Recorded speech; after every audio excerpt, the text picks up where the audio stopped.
Hello, my name is David Getoff. I'm a board-certified traditional naturopath and a nationally board-certified clinical nutritionist. I have a private practice in El Cajon, which is within the boundaries of San Diego County, California. I teach classes in holistic health. I've produced quite a number of educational videos on numerous health topics, and I lecture both to the public and to health and medical professionals at scientific conferences around the United States. I'm also currently on the teaching staff of the American College of Integrative Medicine and Dentistry in New Jersey, Saddlebrook, New Jersey. And what we're going to talk about for a couple minutes is a specific form of exercise. When I was a kid, I had a pogo stick, and I remember liking it. I was trying to remember how old I was when I had my pogo stick, so I called my dad up a couple days ago, and I said, "Do you remember me having a pogo stick?" And he said, "Yes, I remember vaguely buying it for you." And since my parents split up when I was about 12, therefore I had it prior to that if he bought it for me. So I probably had it. He said he thought I had it when I was 10 or 11. Whatever it was a long time ago, because next year I'm going to be 60. And I've been trying to decide, having to do with what might be a good form of exercise for me. When my patients ask me, what's the best form of exercise? My standard answer has always been, for a long, long time, the same answer. And that is, the best exercise for you is the one which doesn't hurt your body and which you will continue. And that's still true, because there's more exercise equipment probably than any other single type of equipment that has been purchased, and this would include gym memberships and things like that has been purchased, used for anywhere from 2 weeks to maybe 3 or 4 months, and then never used again. I can't think of anything else. Nobody buys silverware that don't continue to get used. Nobody's going to buy a desk which is going to get used for a month, or a car that's going to get used for a month, or tables or chairs, or if you paint your house, it's being used every day because it looks good.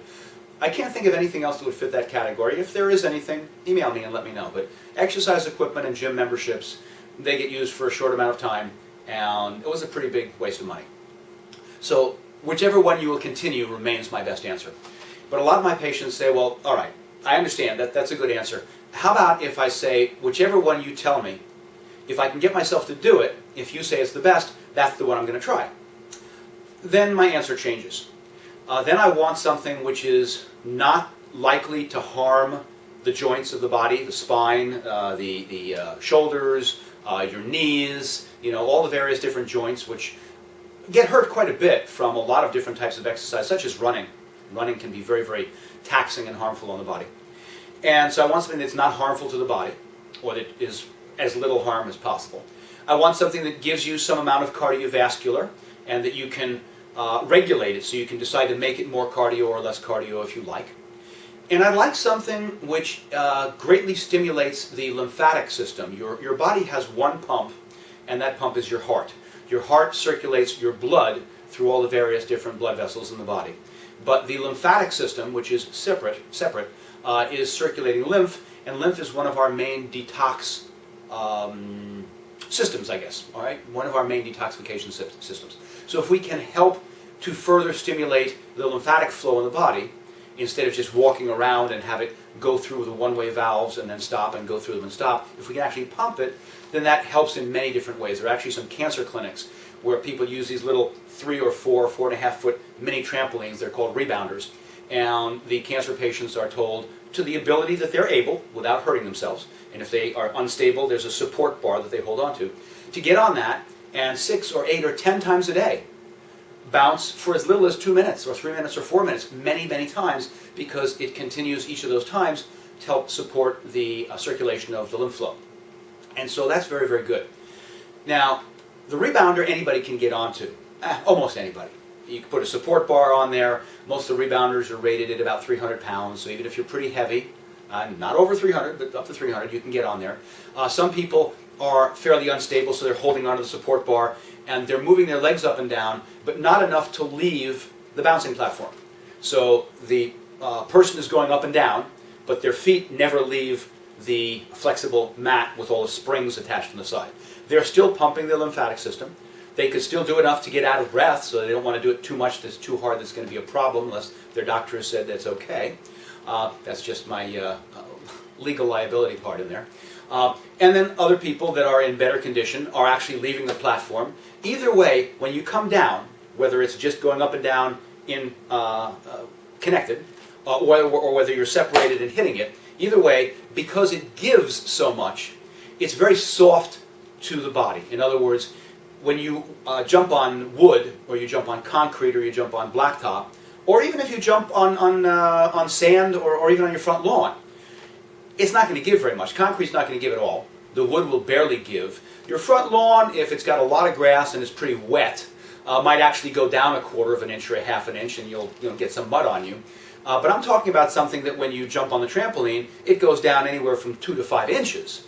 And so that absorbs the shock, which in essence, therefore, is greatly reducing the amount of shock to all of your joints. So we're talking about all of your spinal column, basically, all the discs in your spinal column, your shoulder joints, your knee joints, and therefore you're getting a nice exercise, a nice pumping action for the lymphatic system. However, you are not being so aggressive or harmful to your skeleton, and therefore it's a good exercise. You can do that for a long time, many, many years, and not be wearing it out in the way you wear it out when you are a runner. As a matter of fact, we now know that weight-bearing exercise, and running, of course, would be a weight-bearing exercise, even though it's aggressive to your joints. But jumping up and down on a trampoline, of course, is also a very weight-bearing exercise, but it's much less aggressive, so it's also good for osteoporosis, and it's just good in general. And you can jump enough to be cardio and be out of breath. You can run in place on the trampoline, which is much better for your body than running in place on a carpet, because the carpet barely gives. So again, trampoline or mini rebounder, and if you were going to buy one, I happen to like the one made in the United States best, personally, and that's the one made by NEDAC, NEDAC Enterprises, N-E-E-D-A-K. So get online, take a look at NEDAC. I've recommended people buy NEDAC trampolines for many, many years, and I still do. It's still a great form of exercise. The only thing that the trampoline is not doing very much is it's not doing the same amount of exercise to what is called your core, and it doesn't have a lot of balance requirements to help you a lot with balance. You could be pretty poorly balanced, and you could still gently, or even not so gently, jump up and down on a trampoline, with or without holding on to something. And that's not true of a pogo stick. You can't jump up and down on a pogo stick unless you're doing it once and falling off, unless you've got pretty good balance. And of course, you could have pretty good balance and still not be able to do it, because we learn things. You have to practice. Everything has to be practiced. My wife, when I got the first pogo stick, tried it, and she came off the first time and came off the second time. And she wasn't hurting herself. She just tried to jump, and she came off and landed on her feet. But since some people are even less balanced and could hurt yourself, it's possible. It's not very likely, but it's certainly possible. I recommend, for liability purposes for this tape, that you wear a helmet. Get a good one. If you're going to buy one, go to a store, find out the differences. If you're going to buy anything that's protective, get a good one. It'll last forever, unless they get outdated and something goes old and you have to renew them. But as far as I know, they would last forever. And if you really want good protection, you might put on some elbow pads and some knee pads. So again, if you fall down and you come down, maybe even gloves. So you come down, you break your fall with your hands and your knees, you're not going to end up in the emergency room. You'll notice when I'm bouncing, I'm not wearing any of those things. That's not because I'm telling you not to. It's because I have very good balance. And if I realize I can't continue to jump, I'm about to slide off, I just jump off or walk off, land on my feet, and I'm fine. But I'm not telling you to not wear the protective equipment. Go ahead and wear it. But again, you really are getting a lot of core and a lot more exercise because of how much more you have to work in order to stay on the pogo stick and not fall off, whereas you're not just sitting in one place as you would be on the trampoline or on the mini rebounder. So I consider the pogo stick to be an exceptional form of exercise, but you may have to try it for 10 or 15 minutes, 5 days or 6 days or 8 days or 10 days, and finally, oh wow, I can jump up and down 15 times before I fall off. And then 18, and then 20, and then however long it takes. When you get good enough at it, you will be able to jump until you're tired, and when you feel like stopping jumping, you will come down and just step off the pogo stick. That's eventually the goal, is that you don't come off the pogo stick until you feel like it. The two pogo sticks, the Fly Bar and the Vertigo, are the ones that I was looking at as adult pogo sticks, and you're going to see me bouncing on them in a couple minutes. I just wanted to go over some of this stuff beforehand, because it's very hard to talk when you're doing a forceful exercise. You get out of breath really, really fast. So I bought the fly bar first because it was less expensive, and I didn't want to use it 5 times or 6 times, put it away, never use it again, and say, I just wasted $350. I've done that with other exercise equipment. I'm a part of that group, so I didn't want to do that again. So I bought the fly bar, I bought the Model 800, and I found very quickly that it was fun. I was lucky. I don't know if luck has anything to do with it. I was on the gymnastics team 500 years ago in junior high school, not quite 500 years ago, and my balance is still very, very good. So I got on the pogo stick when the fly bar 800 came, and I bounced once and it came off, and just stepped off it, and I bounced another time and stepped off it, and then the third time I got on it, about 30 seconds later, I kept on bouncing until I was up to about 50, and I was just totally pooped, and I stepped off it. So, but I don't expect that to happen with too many people. I've had one of my patients, actually, who got right on it and started bouncing with no problem, but she's run a bunch of yoga studios, has been training people in yoga for years and years and years. Yoga is something that gives you very good stability, balance, and core. So she had that, and she was able to get right on it. And she told me the last time she had a pogo stick was when she was a young child. But it's a phenomenal form of exercise. You can decide how much you want to do and how long you want to do it. And I just wanted to have this because I want to show people pogo sticking, because I now love it. It's phenomenal. I get a kick out of doing it every time I do it. I have now spent much more money and bought the Vertigo V3, which is made in the United States. I love supporting things made in the U.S. People that continue to make things here and don't outsource them to China, Taiwan, Korea, India, whatever. I like to support those people. So I'm very happy to now have the Vertigo V3, which is made here by an aerodynamics engineer. It was designed. And it's just, I mean, it's a blast. I'm now doing high-intensity interval training, where I'm doing groups of a whole bunch, getting really, really tired, walking around for a little time, doing it again, etc. But I have found my particular exercise that gives me all the things I wanted that the mini trampoline did, but it was never fun, so I couldn't always keep myself doing it, and it would be left aside. And from the past experience, just of the last couple months, of how much I love to go out and bounce, I think I finally found the exercise that I'm going to continue, and I wanted to tell the public that, because if you have the abilities to be able to use a pogo stick, and the finances, of course, to buy one, I recommend you try it. Thanks for listening. Now we'll go outside and we'll do a demo.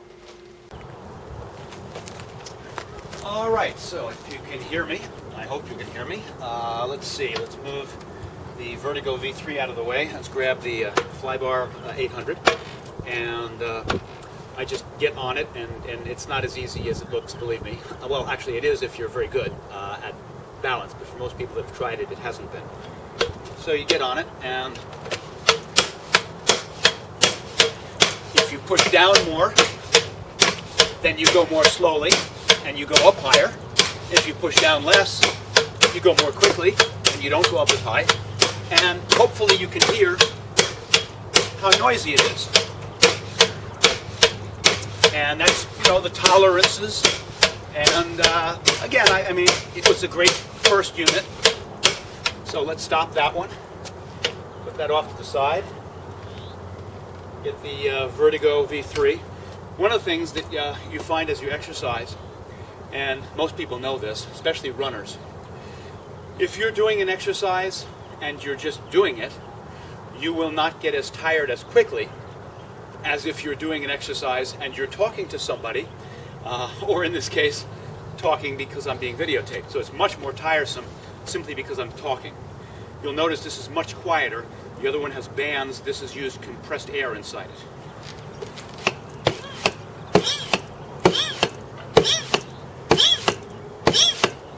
This one is much more adjustable because you're using compressed air. Much quieter.